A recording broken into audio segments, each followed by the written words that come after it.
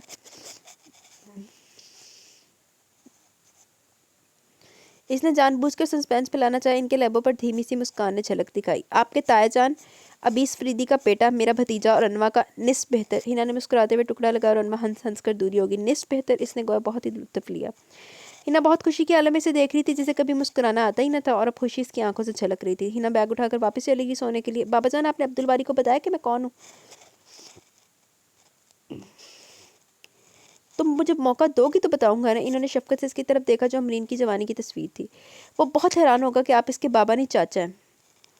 عبدالباری کے قدم دروازے کے قریب ہی رک گئے. بابا جان، میں عبدالباری کو اپنے ساتھ لے کر جاؤں گی. میں نے باری کو اس کی ماں سے ملوانے کا خود سے عہد کر رکھا ہے. اس نے پرعزم لہجے میں کہا. تم جانتی ہو بیٹے کہ فاخرہ بھابی کہاں ہے؟ نہیں، مگر میں انہیں ڈھونڈ لوں گی. وہ مسکراتے ہوئے بولی. بابا جان، کیا آپ نے باری کو بتایا کہ اس کی امی نے کس مجبوری کے تحت اسے آپ کے حوالے کیا تھا؟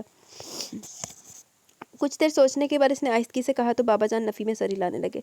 نہیں بیٹے، بس آپ کی زندگی کے بہت حساس اور نازک پہلے ہوتے ہیں جنہیں آپ اپنے پیاروں کے ساتھ بھی شیئر نہیں کر سکتے۔ میں نہیں چاہتا کہ باری کو پتہ چلے کہ میں اسے لے کر کیوں روپوش ہو گیا۔ تمہاری ماں نے جو کچھ کیا میں اسے خود سے بھی شیئر نہیں کر سکتا۔ بہت عرصہ اس موضوع پر لوگوں نے چٹکارے لیے ہوں گے، میرے لیے یہ بہت اذیت ناک عمل تھا۔ ان کی آنکھوں میں سرخی سی اترنے لگی اور باہر کھڑا عبدالباری چپکے سے پلٹ گیا۔ میں آپ کی زندگی کے ان تاریک پہلوؤں کو کبھی نہیں کرے دوں گا بابا جان۔ میری خوشی اور فخر کے لیے صرف اتنا ہی کافی ہے کہ میں بے نشان نہیں ہوں۔ میں کسی کے گناہ کا جیتا جاگتا انجام نہیں ہوں۔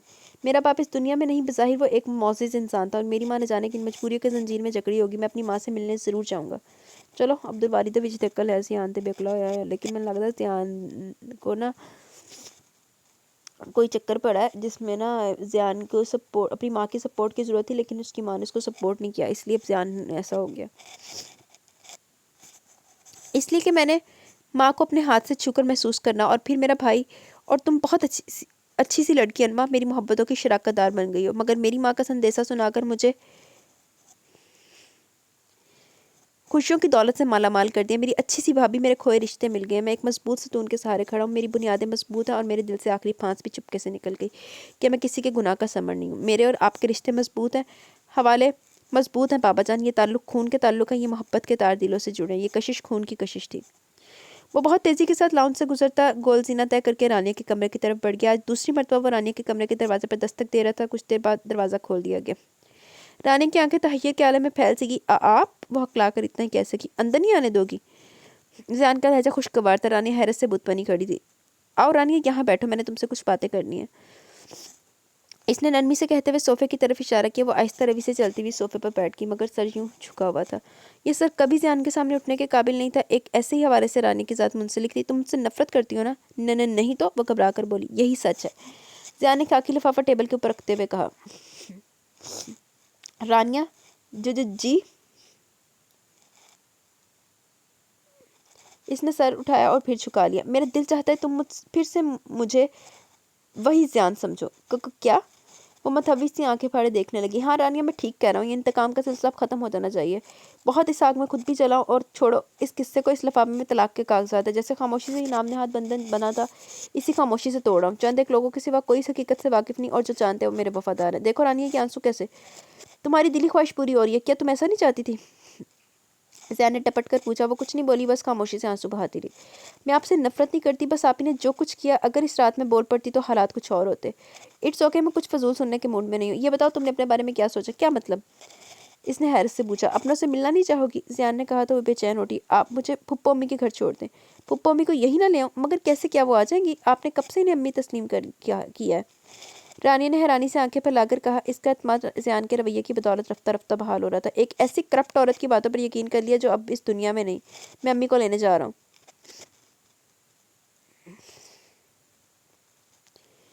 زیان نے مسکرا کر کہا۔ آپ کس کی بات کریں؟ رانی نے چونک کر پوچھا۔ انما کی ممی کی۔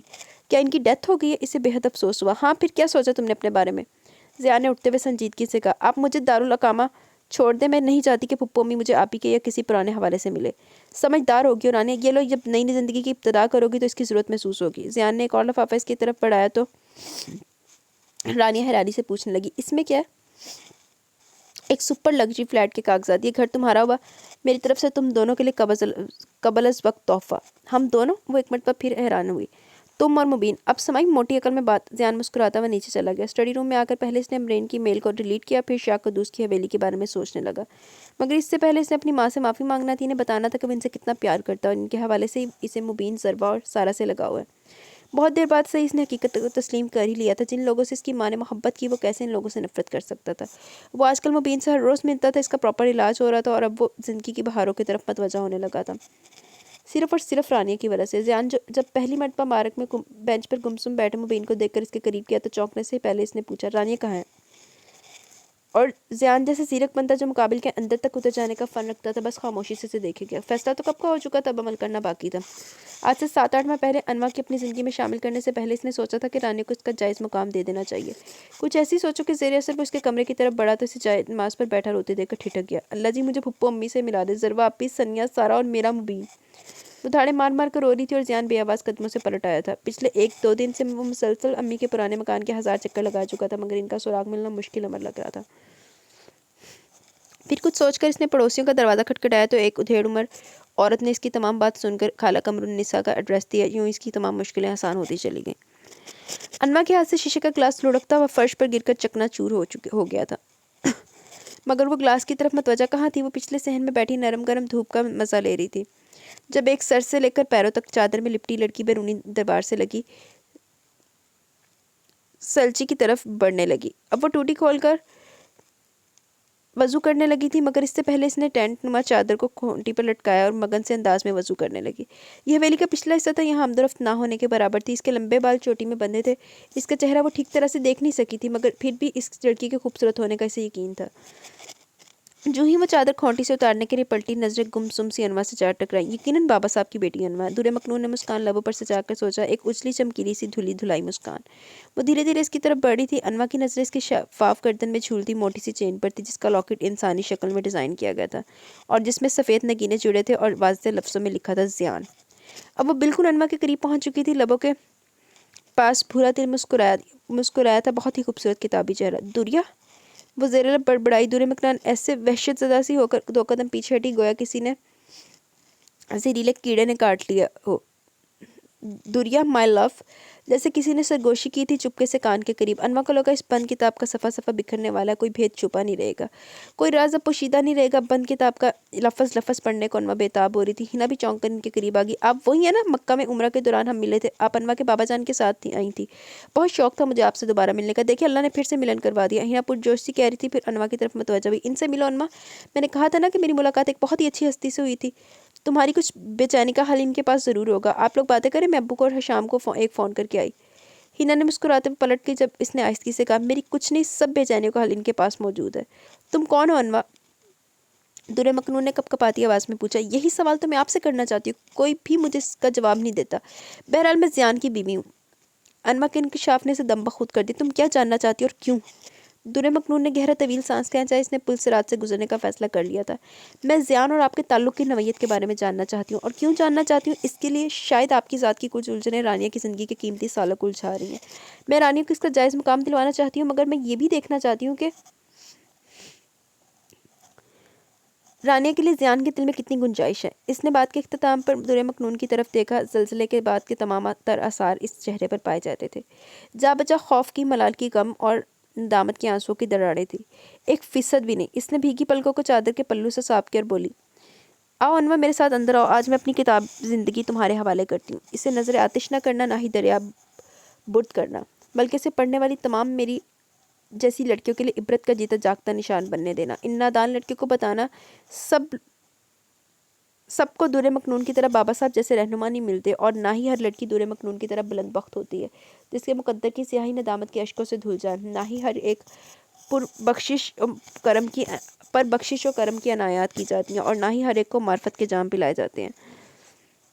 یہ خاص اس باری تعالیٰ کا فضل ہے، یہ خاص اس کی رحمت ہے جس نے دورے مکنون کی تاریک ذات کو اپنے لطف و کرم کی جلا بخشی، ورنہ آج مجھ میں اور اس کوڑ کے مریض میں کوئی فرق نہیں ہوتا تھا۔ آؤ اور صفحہ صفحہ پڑھو دورے مکنون کی زشت کا، جب اس کی آنکھ میں پہلا پہلا خواب اترا تھا، جب دورے مکنون کی پہلی مرتبہ کسی نے دوریا کہہ کر پکارا تھا۔ جھٹپٹے کی اس کی گلابی شام میں وہ ہمارے گھر یعنی میری پھپھو امی کے گھر آ گیا۔ مجھے کھوجتے ہوئے، ڈھونڈتے ہوئے اس اجنبی کو مجھ سے محبت ہو گئی تھی۔ یونیورسٹی آف پنجاب سے ماسٹرز کی ڈگری لینا میرا جنون تھا، حالانکہ میں جانتی بھی تھی کہ پھپھو امی کے حالات اچھے نہیں ہیں۔ ان کی معمولی سی گورنمنٹ کی جاب اور لاتعداد مسائل سے نبرد آزما ان کی اکیلی ذات۔ مولوی صاحب کی وفات کے بعد گھریلو حالات بہت بد سے بدتر ہوتے چلے گئے، مگر میں نے کبھی ان باریکیوں کے متعلق سوچا نہیں تھا۔ مجھے صرف اپنی خواہشات اور خوابوں سے غرض تھی۔ میں اس بات سے بے نیاز رہتی کہ ضربہ اور پھپھو امی نہ جانے کیسے رات رات بھر سلائی مشین چلا کر گھر کی گاڑی گھسیٹ رہی ہیں۔ مجھے نت نئے کپڑے کے لیے پیسے چاہیے ہوتے، پھپھو امی نے کبھی ماتھے پر بل نہیں ڈالے، میری ہر فرمائش بن کہے پوری کر دیتی۔ کبھی کبھی رانیہ بھی مجھ سے الجھ پڑتی، اور ضربہ کے تو تیور ہمہ وقت بگڑے رہتے تھے۔ اکثر پھپھو امی سے دبی دبی آواز میں جھگڑتی، امی آپ اس نواب زادی کو سمجھاتی کیوں نہیں ہیں؟ یونیورسٹی کا خرچہ ہم افورڈ نہیں کر سکتے، میری طرح پرائیویٹ ایم اے کا امتحان دے لے، کیا یہ ضروری ہے کہ ہم اپنے پیٹ کو ننگا کر کے دکھائیں؟ 100 طرح کے مسائل ہوتے، بجلی کا بل، گیس کا بل، مکان کا کرایہ، مبین اور باقی تینوں کی فیسیں۔ آخر رانیہ بھی تو ہے، اس نے کبھی بیجا فرمائش نہیں کی، کبھی آپ کو تنگ نہیں کیا، مگر یہ نہ جانے خود کو سمجھتی کیا ہے۔ ضربہ کے انداز مجھے آگ لگا دیتے تھے، اس کا جتانے والا رویہ کہ میں اس کے باپ کے گھر میں موجود انہی کے ٹکڑوں پر پلنے والی ان کی سوتیلی ماں کی یتیم بھتیجی ہوں۔ میرے اندر نفرتوں کا لاوا پکنے لگا جو کسی بھی وقت پھٹ سکتا تھا۔ ضربہ اور میرے درمیان جو لا تعلقی اور اجنبیت کی دیوار تھی وہ دن بدن مضبوط اور بلند ہوتی جا رہی تھی۔ ہم دونوں کی ایک دوسرے کے وجود سے چڑ تھی، یہ چڑ روز پر روز بیزاری اور پھر نفرت میں ڈھل گئی۔ ضربہ کی مجھ سے بیزاری سمجھ میں آتی تھی، وہ میری خود سری پھپھو امی کو وقتاً فوقتاً پیسوں کے لیے تنگ کرنے سے چڑتی تھی، جبکہ مجھے تو نہ صرف ضربہ بلکہ اس گھر کے ہر فرد سے الجھن ہوتی تھی۔ یہ ان لوگوں میں سے جو میرے نزدیک تمام عمر کنویں کا مینڈک بن کر زندگی گزارنا چاہتے ہیں، جنہیں ترقی اور اچھی زندگی گزارنے کا طلب نہیں تھی۔ دراصل ان دنوں میں کانے صابر کے مفہوم سے واقف نہیں تھی۔ ان لوگوں کی اپنی قناعت پسندی اور صابر شاکر ہونے پر فخر تھا، جو کہ میری نزدیک دقیانوسی باتیں تھیں۔ رانیہ میری چھوٹی بہن مجھ سے بہت مختلف تھی، شاید اس لیے وہ شروع سے ہی اس ماحول میں رچ بس گئی۔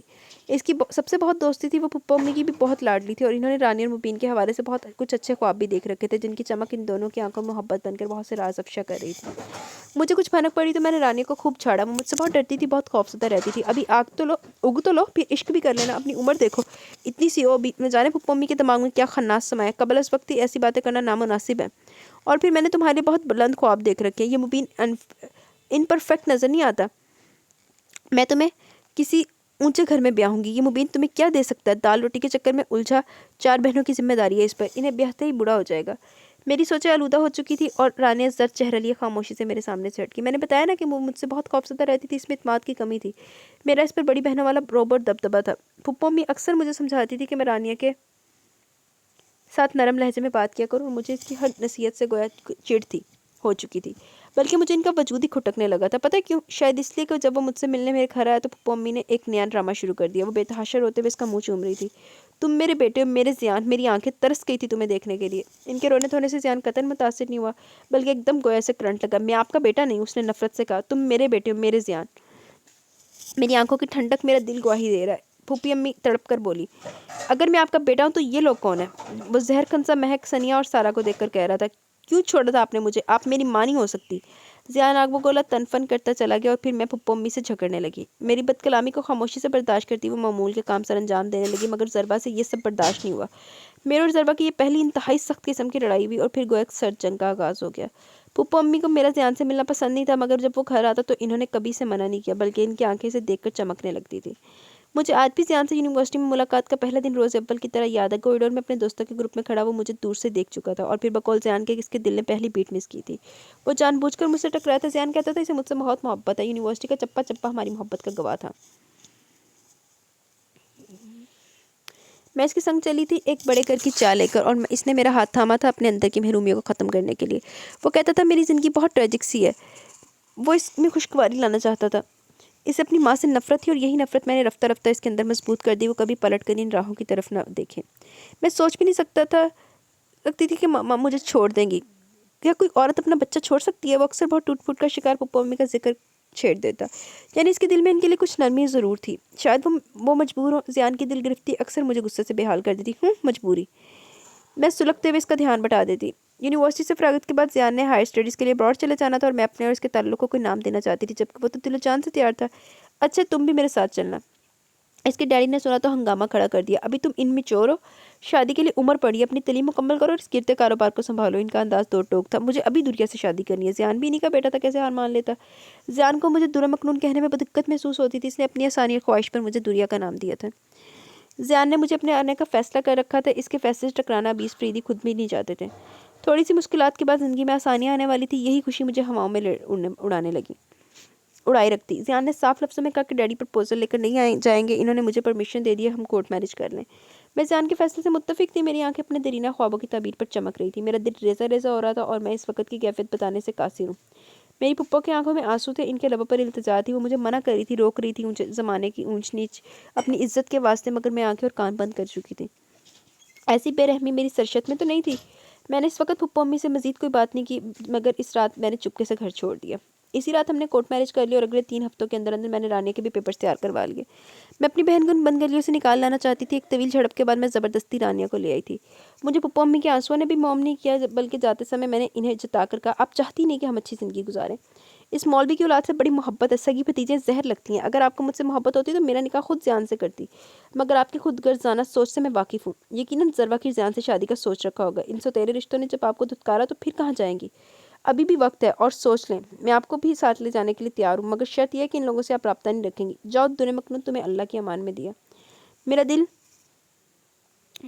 اور مت دکھاؤ کہ یہ دکھے دل بددعاؤں کی راہ خود ہموار کر لیتے ہیں۔ انہوں نے رنجیت کی سکار پھوٹ پھوٹ کر رو دی۔ تیری تربیت میں ہی چوک ہو گئی تھی مجھ سے، ورنہ یہ بھی تو تیرے ساتھ کے بچے ہیں۔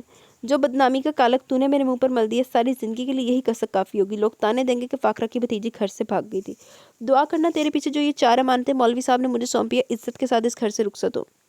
وہ چارپائی پر ٹھہر گئیں اور میں رانیہ کو گھسیٹتے اس گھر، اس گلیوں سے بہت دور روشنی کی ایک الگ سی دنیا میں پہنچ گئی۔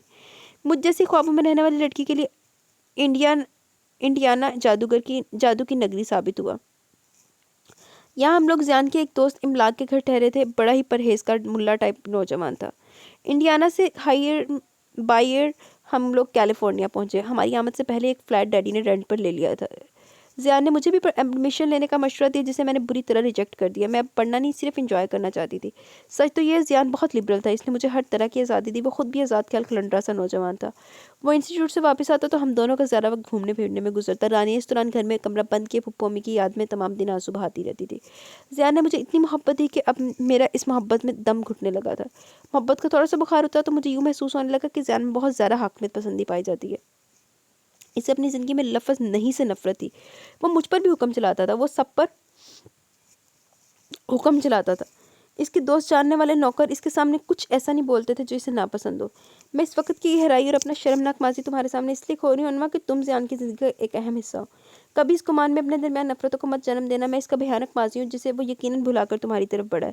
اگر وہ کچھ بھولتا نا تو کبھی بھی کسی اور کو میرے علاوہ زندگی میں جگہ نہ دیتا۔ دنیا مکنون شاید تھک گئی تھی اس لیے خاموش ہوگی، کیونکہ اس کی سانسیں دھنکی کی مانند چل رہی تھی۔ پورا جسم اس برفیلی ٹھنڈ میں بھی پسینے سے شرابور تھا۔ وہ اپنا دایاں بازو دبا رہی تھی، جس سے شدید شاید گھبراہٹ ہو رہی تھی۔ وہ اپنا سینہ بھی مسل رہی تھی۔ انواع کے ہاتھ پیر پھول کے وہ دوڑ کر عبدالباری کو بلا لائی۔ کچھ دیر بعد شہر سے ڈاکٹر بھی آ گیا۔ آپ ان کی ٹیسٹ کروا لیجئے، شاید ہارٹ پرابلم ہے۔ مگر ان کی 1000 کوششوں کے بعد بھی دنیا مکنون چیک اپ کے لیے تیار نہیں ہوئی، کیونکہ اسے اب کسی دوا کی ضرورت نہیں تھی۔ اس کی آنکھیں ایک اور منظر دیکھ رہی تھی۔ انواع جان، میرا جہان، کہاں ہو تم؟ شاہ قدوس کی حویلی زندگی سے بھرپور آواز سے گونج اٹھی تھی۔ جہاں انواع کے ہاتھ سے پلیٹ چھوٹی وہیں درِ مکنون نے دل پر ہاتھ رکھ لیا۔ یا اللہ، آزمائش کا یہ سفر کب تمام ہوگا؟ میں کیسے کس منہ سے زیان ابیس کا سامنا کروں گی؟ نہیں میرے مالک، مجھے اپنی طرف اٹھتی ان آنکھوں میں اب اور نفرت حقارت سہنے کا حوصلہ نہیں۔ ان آنکھوں نے مجھے صرف محبت سے ہی دیکھا۔ ان سیاہ جگر جگر کرتی ہیروں کی طرح دمکتی آنکھوں میں نفرت خود میں نے اپنے ہاتھوں سے رقم کی ہے، مگر اور ذلت اٹھانے کا مجھ میں حوصلہ نہیں ہے۔ یا اللہ، سانسوں کی اس بوجھ سے رہائی دے دے۔ یا اللہ، ذلت کے گھڑے میں گرنے سے بچا لے۔ وہ دل پر ہاتھ رکھے ستون کے ساتھ بیٹھتی چلی گئی۔ بارگاہ عزتی میں اس کی دعا نے قبولیت کا درجہ پا لیا تھا۔ وہ دنیا کی فریب کاری، دکھ اور ملال کے تمام بوجھ فانی دنیا میں چھوڑ کر دائمی سفر پر روانہ تھی۔ بختن بی بی نے درِ مکنون کو گرتے دیکھا اور چلا اٹھی، بی بی صاحب کو کچھ ہو گیا ہے، دیکھو کیا ہوا ہے۔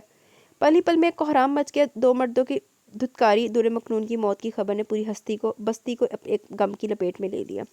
ہر آنکھ نم تھی، ہر دل غمزدہ تھا۔ حرکتیں قلب بند ہونے جانے کی وجہ سے اس کی موت واقع ہوئی تھی، اور وہ جو سوچا کرتی تھی کہ کون روئے گا درِ مکنون کو جب وہ اس دنیا سے خالی ہاتھ اپنے اصل کی طرف لوٹے گی۔ اور انواع زیان ابیس اس کے کان میں کہہ رہی تھی، درِ مکنون، تم دلوں میں ہمیشہ اچھی یاد بن کر زندہ رہو گی۔ تم نے دنیا سے درِ مکنون کا سفر بڑے حوصلے، صبر اور استقلال سے طے کر لیا۔ تمہیں کامیابی کی نوید سنا دی گئی ہے یقیناً، جبھی تو اتنی پرسکون اور مطمئن ہو۔ تم نے بہت کچھ تھوڑا کھو کر بہت زیادہ پا لیا۔ تم کامیاب ہوئی، اتنے لوگ تمہارے جانے کے غم سے نڈھال ہیں، اور میری ماں دنیا سے ناکام گئی کہ اس کی میت پر ایک آنسو بھی بہانے والا کوئی نہیں تھا۔ وہ ایک عیسائی عورت کے ہاتھوں میں دم توڑ کر دنیا سے نامراد چلے گی۔ مگر درِ مکنون، تم بہت خوش قسمت ہو۔ ایک دفعہ آنکھ کھول کر تو دیکھو، عبدالباری رو رہا ہے، بابا جان رنجیدہ، ہنا کی آنکھیں نم ہیں، میں درد سے پھٹتا دل لیے تمہارے پاس بیٹھی ہوں، تم سے باتیں کر رہی ہوں، اور اس شاہ قدوس حویلی کے بیرونی دروازے کے ساتھ شان سے کھڑے بڑھ کے درخت کی چھایا میں تنہا افسردہ وہ زیان ابیس غم سے بوچھل دل لیے تمہیں ایک نظر دیکھنے کی غرض سے کھڑا ہے۔ درِ مکنون، کیا تم ایک دفعہ آنکھیں کھول کر زیان ابیس کو نہیں دیکھو گی؟ اگر دیکھ لو تو اپنی خوش قسمتی پر مرنے کے بعد بھی غرور آ جائے۔ انواع نے اس کی سبی پیشانی پر بوسہ دی اور پھوٹ پھوٹ کر رو دی۔ پیاری انواع، یہ مختصر سا خط جب تمہیں ملے گا تب تک میں اس دنیا سے پردہ پوش ہو چکی ہوں گی۔ اس دن بہت سے حقائق میں نے تم سے چھپا لیے تھے۔ شاید میں تمہاری آنکھوں میں اپنے لیے نفرت نہیں دیکھ سکتی تھی۔ ان آنکھوں میں میرے لیے اتنی عقیدت، اتنا احترام تھا کہ میں چاہ کر بھی سادے سچ کو چھپا گئی۔ میری طبیعت اس وقت بھی بوجھل ہے کیونکہ موت کی آہٹیں میں سن چکی ہوں۔ میرے ہاتھ کانپ رہے ہیں، وجود لرز رہا ہے، اور لکھنے کے لیے الفاظ گم ہو چکے ہیں۔ تمہیں دیکھ کر زیان کی قسمت پر رشک آیا تھا۔ جانتی ہو زیان یونیورسٹی میں پہلی مرتبہ مجھ میں کس چیز کی وجہ سے انٹرسٹ لینے پر مجبور ہوا؟ سادگی اور معصومیت۔ اس نے دھوکہ کھا لیا، وہ مجھے ڈائمنڈ سمجھ کر چھو بیٹھا، اور میں تو صرف انگارہ تھی۔ اسے بھی جلایا، خود بھی جلتی رہی۔ ہاں، میری محبت نے سوائے اسے نارسائیوں کے کچھ بھی نہیں دیا۔ زیان مجھ سے نفرت کرتا ہے، اس کے عزیز جان دوست بھی مجھ سے نفرت کرتے ہیں، اور وہ جو املاک ہے، اس نے مجھے دیکھ کر کہا تھا، گندی عورت۔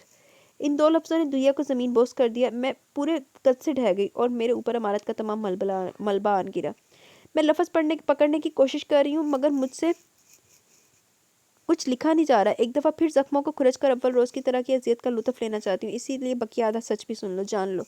زیان ابھی اس اپر کلاس کا وہ نوجوان جو پہلی نظر میں میری محبت کا اس وقت شکار ہوا جب اسے محبت کے مفہوم کا علم بھی نہیں تھا، میری سادگی کو پاکیزگی کا لبادہ سمجھ کے فریب نظر کا شکار ہو گیا. دراصل اپنے ارد گرد مصنوعی چہروں والی بے باک عورتوں کو دیکھ کر اس کا جی اوب گیا تھا، اس لیے وہ میری طرف متوجہ. وہ محبت نہیں، وقتی پسندیدگی تھی جو میرے رنگ ڈھنگ دیکھنے کے بعد سسک کر دم توڑ گئی. زیان نے میرے ساتھ جو کمٹمنٹ کی تھی اسے خلوص دل سے نبھایا بھی. زیان کون تھا، کیا تھا اور اس کی خواہشات کیا تھی، مجھے اس سے کوئی غرض نہیں تھی. میں اپنی میننگ کو سامنے رکھے ہوئے تھی. میری غرض میری سپر گلوری لائف تھی. مجھے ایک سیڑھی کی ضرورت تھی جو مجھے زیان نے بخوشی مہیا کر دی. زیان نے بہت کم عمر میں ڈرنک کرنا شروع کر دی. وہ اسموکنگ بھی کرتا تھا. اس کی گرل فرینڈس بھی تھی. یہ اس کا لائف سٹائل تھا جسے میں نے بدلنے کی کوشش نہیں کی بلکہ خود بھی اس کے رنگ میں رنگتی چلے گی. اسے پہلی مرتبہ تب احساس ہوا جب میں نے بے تحاشا ڈرنک کی اور میرے حواس معطل ہو گئے. میں اگر ہائی سوسائٹی کا حصہ بنی تھی تو وہی خصوصیات بھی مجھ میں ہونی چاہیے تھی. زیان کو 1.5 سال میں پہلی مرتبہ میں نے غصے کے عالم میں دیکھا. اس نے چیخ چیخ کر سارا گھر سر پر اٹھا لیا اور رانیہ خوفزدہ ہو کر کمرے میں گھس گئی. نفرت ہے مجھے ڈرنک کرنے والی عورتوں سے. وہ دھاڑ رہا تھا. خود سے تو کیوں نہیں نفرت ہوتی، تم بھی تو ڈرنک کرتے ہو. مجھے یہ اچھی لگتی ہے، یہ میں ضرور پیوں گی. مجھے اس کی کھنکتی آواز پسند ہے. لو تم بھی دیکھو. میں نے نازک سے بلوری گلاس میں وسکی کو ڈالنا شروع کر دیا. کتنی پیاری آواز ہے، رس بھری رسیلی، گویا کسی پہاڑ کے دامن سے جھرنا بہ رہا ہے. میں نے اسے چڑھانا شروع کیا اور پھر یہ میرا معمول بن گیا. پارٹیز، ہنگامے، ڈانس کی محفلیں. ایک دن ایسی محفل میں میری ملاقات افلاق سے ہوئی. املاک کا بڑا بھائی تھائی لینڈ کے بڑے صنعت کاروں میں شمار ہوتا تھا. اس کا ہیرے کی کان کا مالک. اس کا بزنس بہت سے ملکوں میں پھیلا ہوا تھا. میری اس کے ساتھ بے تکلفی بڑھتی چلے گی. مجھے زیان کا چھوٹا سا کرائے کا فلیٹ اس کے ڈریم ورلڈ کے سامنے چوزوں کے ڈربے کی جتنا لگتا تھا. میری نئی مصروفیات بہت جلد زیان کی نظروں کی زد میں آ گئی. انہی دنوں مجھ پر انکشاف ہو کہ میں ماں بننے والی ہوں اور جب چیک اپ کروایا تو ٹائم کافی گزر چکا تھا. میرے اندر آگ بھڑک اٹھی. فی الحال میں بچہ ہرگز نہیں چاہتی تھی مگر مجبوری یہ تھی کہ مجھے اپنی زندگی بھی عزیز تھی. زیان میری بے بسی پر مجھے اور تاؤ دلاتا اور پھر وقت بھی گزر گیا جب ایک چھوٹے سے بچے نے معمولی سے کلینک میں آنکھ کھولی. مجھے ان دنوں اپنے ارد گرد ہر شے معمولی لگنے لگی تھی. زیان نے بچے کے لیے ڈھیروں شاپنگ کی تھی. جب وہ کلینک میں آیا تو میں فون پر افلاق سے بات کری تھی. وہ کاٹ پر چھک گیا، بچے کو دیوانہ وار چومتا رہا. اس کی پیار کا کوئی بھی انداز مجھے اب بھانے والا نہیں تھا. زیان نے ایک چین میرے گلے میں پہنائی اور وہ دوسری بچے کو. پورے 3 ہفتوں بعد میرا ننھا سا بیٹا بخار کی لپیٹ میں آ کر آنکھیں موند گیا. زیان تو گویا پاگل ہو چکا تھا. اس نے بچے کی موت کا شدید صدمہ لیا. وہ مجھے مجرم ٹھہراتا رہا. میں میری کوتاہیوں کے بارے میں چلا چلا کر غصے کا اظہار کرتا رہا مگر مجھے اب کسی بھی چیز کی پرواہ نہیں تھی. تم کوئی گورننس رکھ لیتے، بالکل ہی کنگال ہو. کشکول پکڑ کر گلیوں میں نکل جو بھیک تو مل ہی جائے گی. رانیہ کام جا رہی تھی اور زیان غصے سے پھنکارتا باہر نکل گیا. مجھے بھی زندان سے نکلنا تھا مگر کیسے؟ اس کے لیے میں نے پوری پلاننگ کی. رانیہ کو پاکستان بھیجنے کا لالچ دے کر آمادہ کیا. وہ جس قسم کی دبو سی لڑکی تھی، میری ایک جھٹکی پر ہی سارے کسبل نکل گئے. میں نے اسے ذہنی ٹارچر کرنا شروع کر دیا مگر وہ میرے منصوبے کو سن کر بتک گئی. اس نے چلا چلا کر پورا گھر سر پر اٹھا لیا. جواباً میں نے اسے اتنا مارا کہ وہ نیم بے ہوش ہو گئی اور پھر پلان کے مطابق پیٹر کو گھر بلوا لیا. مانو گی یا یہ آدمی تمہیں اپنے طریقے سے منائے؟ میری دھمکی کو سن کر وہ پہلے قدم پر ٹھہر گئی تھی. پیٹر جیسے درندے کو دیکھ کر اس کے حواس ساتھ چھوڑ گئے. میرا مقصد صرف اسے ڈرانا ہی تھا. پیٹر کو بھیج کر میں نے ڈیڈی کو فون کیا جو آج کل ادھر ہی آئے ہوئے تھے. زیان کے گھر آنے میں صرف 10 منٹ رہ گئے جب میں فلیٹ سے نکل گئی. اگلا قدم رانیہ کا تھا جو ایک کال گرل کی زندگی گزارنے سے خوفزدہ ہو کر میری ہر جائز ناجائز مان رہی تھی. تاہم ایک مرتبہ اس نے بھرائی آواز میں مجھ سے ضرور کہا، اللہ کرے تم مر جاؤ آپی. کیا اسی دن کے لیے مجھے میری محبتوں سے چھین کر لے آئی تھی؟ میرا پلان مکمل طور پر کامیاب رہا. ڈیڈی بھی اچانک گھر میں داخل ہوئے. رانیہ اپنے پھٹے کپڑوں اور خستہ حالت میں زیان کے کمرے سے نکلی اور صرف 1 منٹ پہلے واش روم میں گھسا زیان میری پلاننگ کو مکمل طور پر کامیاب کر گیا. میں نے اتنا واویلا کیا کہ ارد گرد لوگ چونک اٹھے. رانیہ آنسو بہائے جا رہی تھی. اس کا سر جھکا ہوا تھا. مجھے ابھی اسی وقت طلاق دو. میری بہن کے ساتھ اف ڈیڈی مجھے موت کیوں نہیں آ گئی؟ میں نے بے ہوش ہونے کی بھرپور ایکٹنگ کی. زیان میری طرف بڑھا. اس کے ساخت لبوں پہ حرکت ہوئی اور اس رات زیان ابی اس نے پہلی مرتبہ زندگی میں اپنے باپ کے سامنے شرمندگی محسوس کی.